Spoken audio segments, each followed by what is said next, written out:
What's his name again? Daniel. Good morning, Daniel. How are you? I'm doing well. I'm doing well this morning. Malik, I'm embargoing your lips. Okay, let's start with the Daily Guide. Anyway. Okay. And on the front page of the Daily Guide, how Kofi Annan died, tributes flow. Guzi joins NDC race. Government chases 38 soldiers for cars. Pastor's wife, kids burnt to death. It's a sad, sad morning with that story. And Ivor grabs Man of Courage award.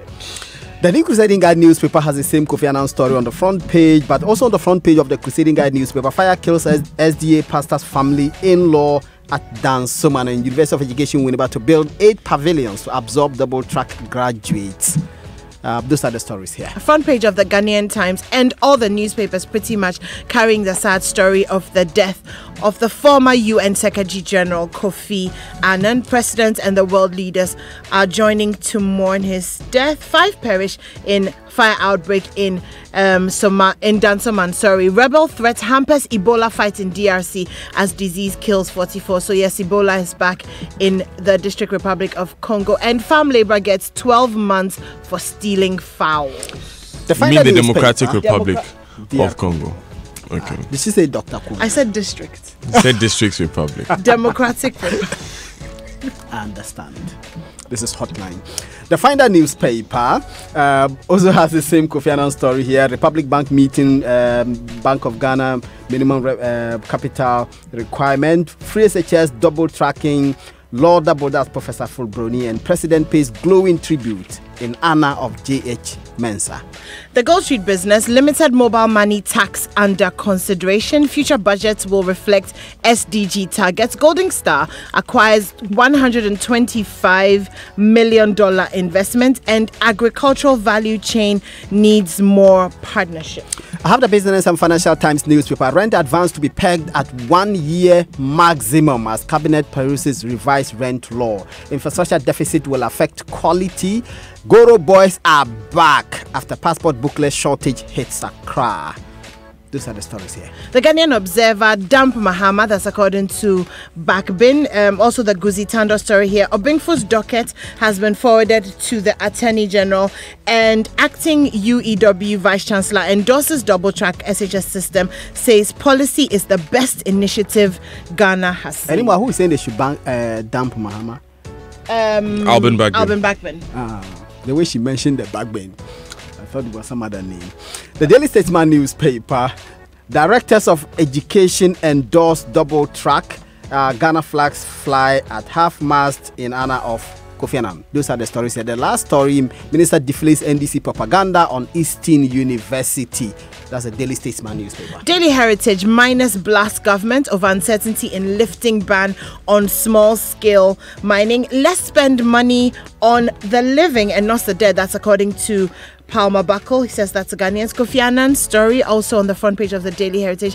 And NPA clears Globex Energy Limited over tax evasion. The Chronicle newspaper, secret parliamentary hearing on collapsed bank, regrettable. That's Kissel Hayford.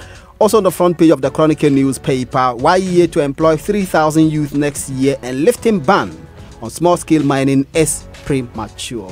So that was Kaisley Hayford. Why Kaisley Hayford? You said Kazel, as in Kazel Atufosin. So it's Kaisley Hayford. I actually nearly said Atufosin. Yeah. Oh. Because I was reviewing a story of Atufosin. That's your reason. In relation to this story. Anyway. On the front page of the Herald, dark clouds hang over $500 million ECG concession. Martin Amadou plays dirty politics with his office. Afenyo Marking puts his private driver on Ghana Water payroll. And also the story, SATA story of Kofi Annan. The Daily Graphic newspaper, University of Education Vice Chancellor lost government for introducing double track system. Pastor loses family, we've done this. Republic Bank, we've done this as well.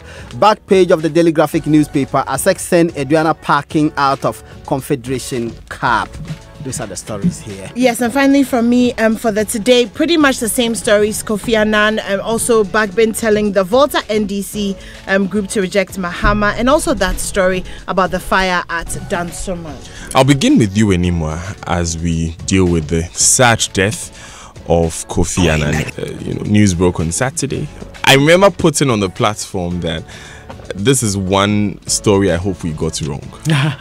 Yes, indeed. I think everybody felt that way. I know that when I heard it, I was like, oh my God, it's so unexpected. But the truth is that death is unexpected, and it really matters much more what we do with our lives. And he did do a lot with his life. Made Ghana very, very proud. Apparently, he passed away in his sleep Saturday morning. And yes, so everybody has kind of been, sending their tributes. President Akufo-Addo has ordered that all flags fly half-mast starting from today here in Ghana, and also with all our other diplomatic missions. The UN have been flying their flags at half-mast since his death. And President Akufo-Addo sent his tribute. He said very briefly, Kofi Annan was a guiding force for good.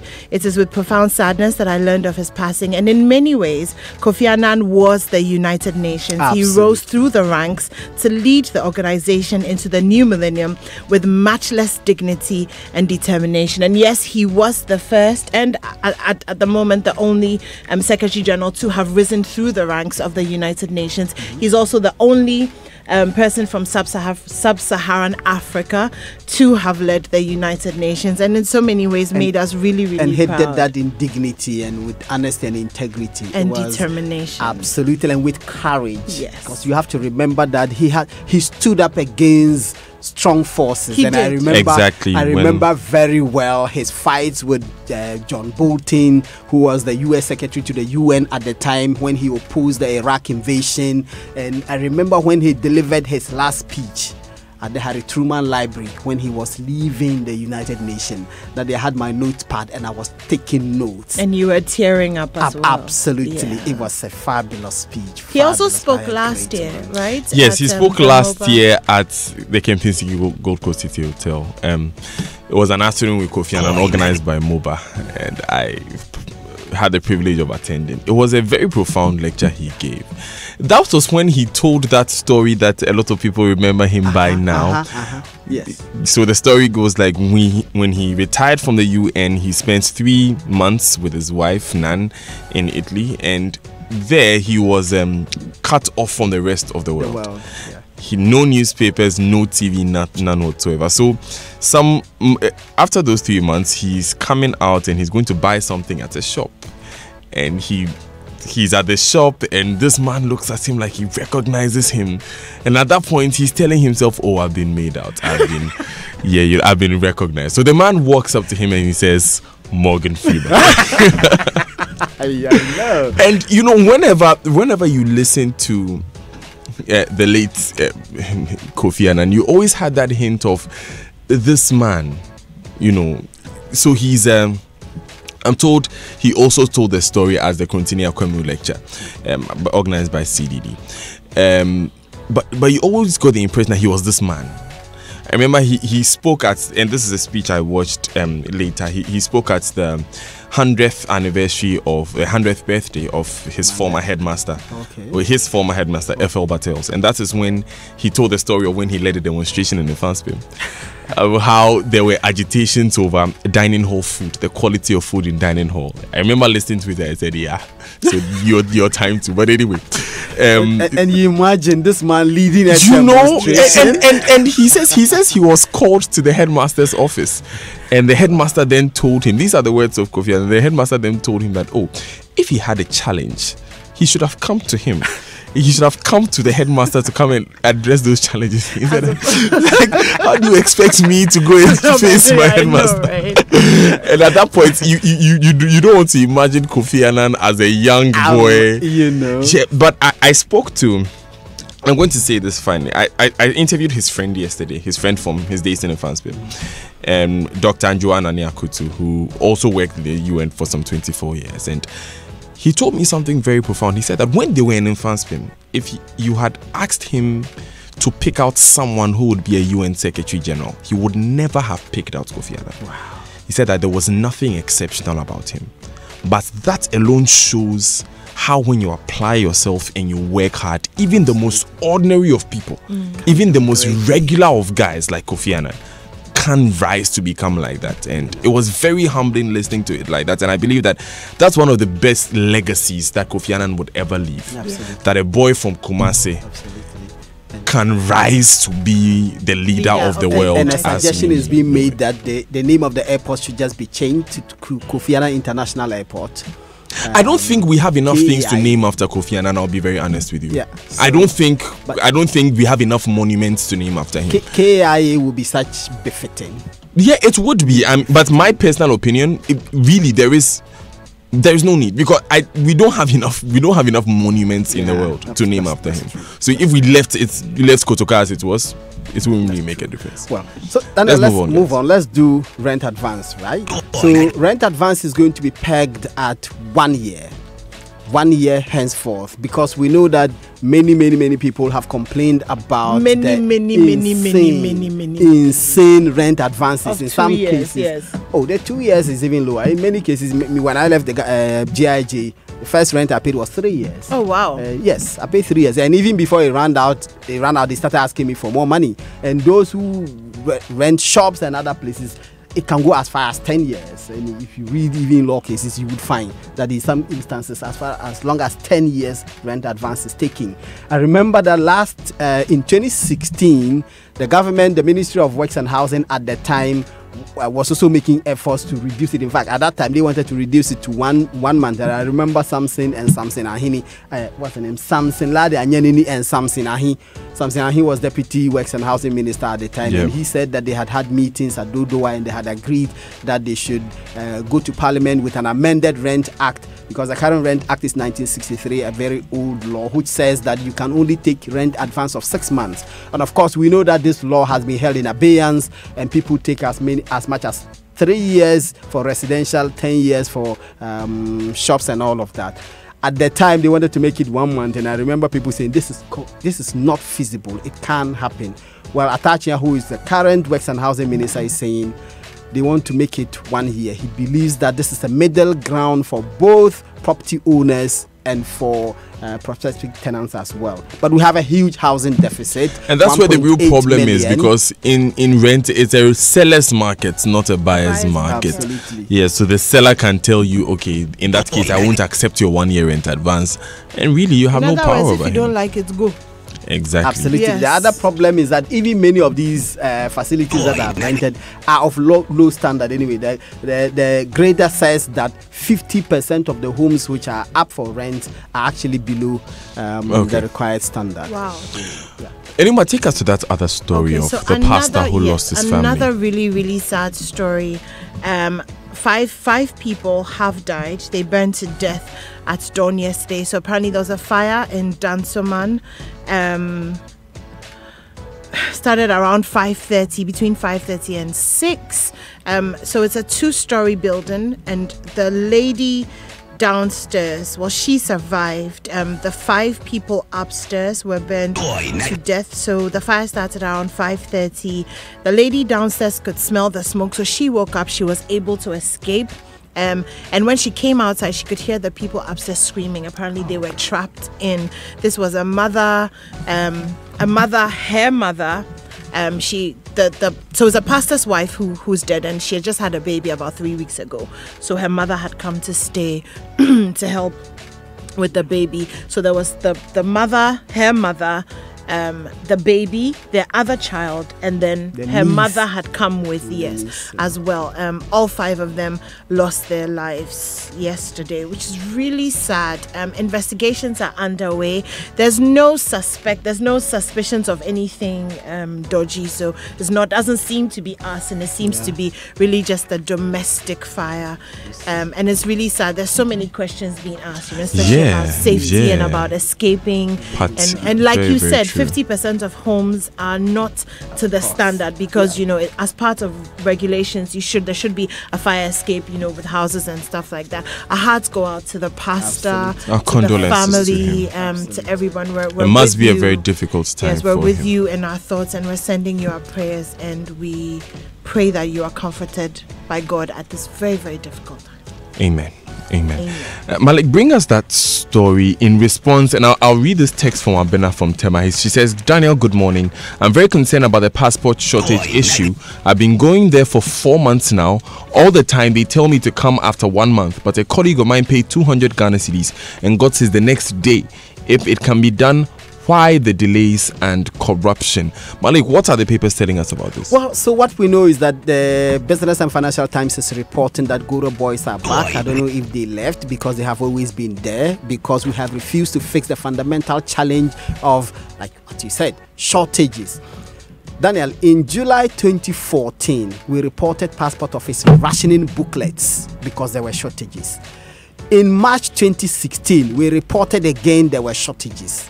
2018, we are reporting there are shortages. What kind of people are we that a simple booklet to print a person's passport on it, we cannot have them in sufficient quantities?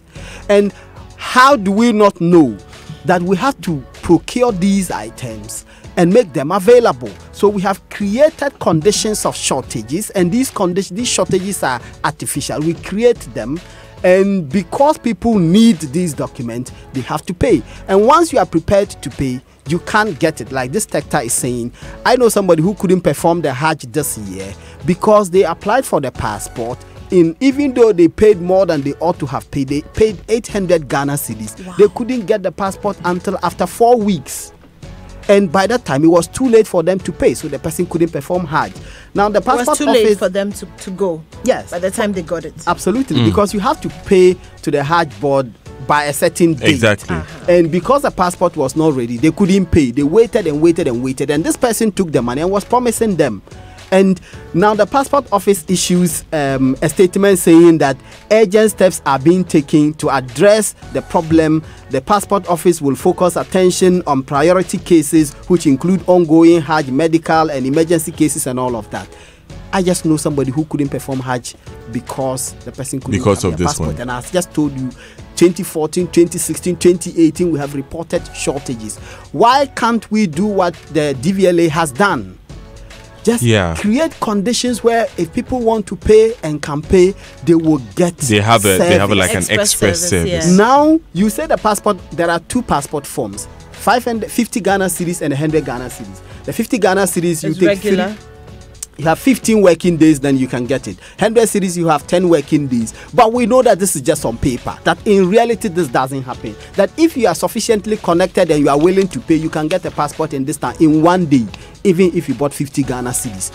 Why do we continue to do that? Anyway, anymore, let's really bring quickly. this story quickly. So really quickly, the Doctors and Nurses Association of the Tamale Teaching Hospital have called off their strike, which they started a few days ago when the CEO of the hospital was chased out of his office, apparently for not doing his job well. So they've come back to work. They had a meeting with the regional minister, Mr. Salifu Said, and the staff are happy that Mr. Said is going to take steps towards implementing measures that will ensure their safety. So they have gone back to work, and we were a bit worried there because there were patients that were not being seen to, and we're also worried about their safety, but it looks like that's on course. And these patients played no role at all in the lawlessness that occasioned this strike.